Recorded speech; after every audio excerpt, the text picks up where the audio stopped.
Trump आते ही उस पर नए प्रतिबंध लगाएंगे। डोनाल्ड ट्रंप ने अपने पिछले कार्यकाल में ईरान पर 1500 से भी ज्यादा प्रतिबंध लगा दिए थे। इसका नतीजा ये हुआ था कि 2019 में अमेरिकी दबाव के चलते भारत को मजबूरी में ईरान से कच्चा तेल खरीदना बंद करना पड़ गया था। लेकिन अब ईरान ने भारत से कहा है कि हमसे दोबारा तेल खरीदना शुरू कर दीजिए। ईरान जानता है कि भारत ने अमेरिका से बिना डरे रूस से खूब तेल खरीदा, इसीलिए ईरान अब चाहता है कि भारत उससे भी तेल खरीदे। लेकिन मजे की बात तो यह है कि भारत से ये मांग करने से पहले ईरान ने अपने देश से 10,000 पाकिस्तानियों को धक्के मारकर निकाल दिया। ये पाकिस्तानी ईरान के रास्ते यूरोप भागने की तैयारी में थे। ईरान ने यह भी बताया है कि उसने पिछले 5 सालों में करीब 62,000 पाकिस्तानियों को दबोचकर अपनी जेलों में डाल दिया। लेकिन अचानक इनमें से 10,000 पाकिस्तानियों को धक्के मारकर देश से निकाल दिया गया है। ईरान किसी भी कीमत पर भारत को खुश करना चाहता है। वैसे भारत को तालिबान भी खुश करने में जुटा हुआ है। एक बड़े तालिबानी नेता और अफगानिस्तान सरकार में उप विदेश मंत्री ने पाकिस्तान के सरेआम कपड़े उतार दिए हैं। तालिबानी नेता शेर मोहम्मद अब्बास ने पाकिस्तान से कहा है कि हमारे ऊपर नजर डालने की कोशिश मत करना, नहीं तो तुम्हारा वही हाल होगा जो 1971 में भारत ने किया था। तालिबान ने आधिकारिक बयान जारी करते हुए पाकिस्तान को याद दिलाया है कि कैसे 93,000 पाकिस्तानी सैनिकों ने भारत के सामने घुटने टेक दिए थे। तालिबानी नेता ने पाकिस्तान को 1973 और 1989 की भी याद दिलाई। इस दौरान अफगानिस्तान और पाकिस्तान के बीच जंग हुई थी, जिसमें पाकिस्तान की शर्मनाक हार हुई थी। यानी भारत को खुश करने के लिए ईरान और तालिबान पाकिस्तान को सरेआम बेइज्जत कर रहा है, देश से लात मारकर भगा रहा है।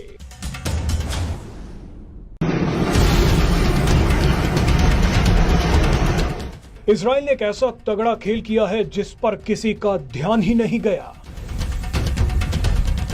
मुस्कुरा रहे नेतन्याहू ने ऐसा कांड किया है जिसे सुनकर भारत भी हैरान हो जाएगा।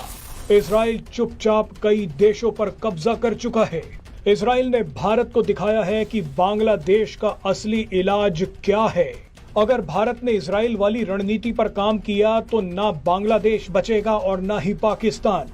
बेंजामिन नेतन्याहू ने तो अखंड इजराइल का सपना लगभग पूरा कर लिया है, लेकिन अब मांग उठने लगी है कि भारत को भी अखंड करने का समय आ गया है। इसकी शुरुआत पीओके और चिटगोंग से की जानी चाहिए। पीओके और चिटगोंग वाला खेल क्या है उसके बारे में आपको आगे बताएंगे, लेकिन पहले देखिए कि इजराइल ने क्या खेल किया है। दरअसल सीरिया में बशर अल असद के तख्ता पलट के बाद पता चला है कि इजराइल ने कई देशों की जमीन कब्जा ली है।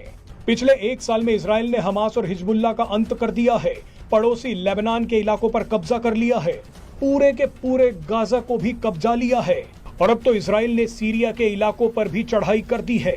इजराइल ने ईरान को भी ठिकाने लगा दिया है। यानी मिडिल ईस्ट में इजराइल के पड़ोस में जो जंग चल रही है उसका असली विजेता इजराइल बन चुका है। मिडिल ईस्ट में जिस जिस देश ने इजराइल पर हमला किया या यहूदियों को मारा, इजराइल ने उन सभी देशों की जमीन पर कब्जा कर लिया और उन्हें जहन्नुम पहुंचा दिया। अब भारत के पड़ोस में भी इजराइल जैसी स्थिति बन चुकी है। पाकिस्तान और बांग्लादेश में हिंदुओं को मारा जा रहा है।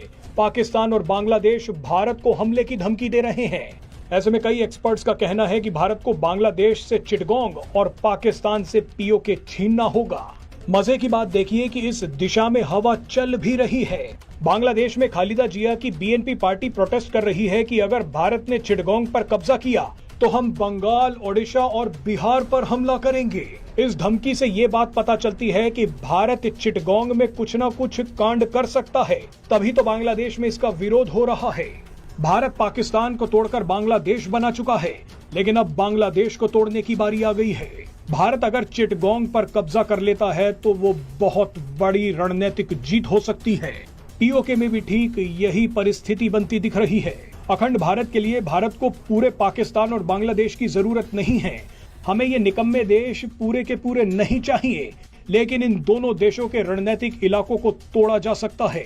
इन इलाकों को भारत में मिलाया जा सकता है, ठीक वैसे ही जैसे इजराइल ने सीरिया, लेबनान और गाजा में किया है।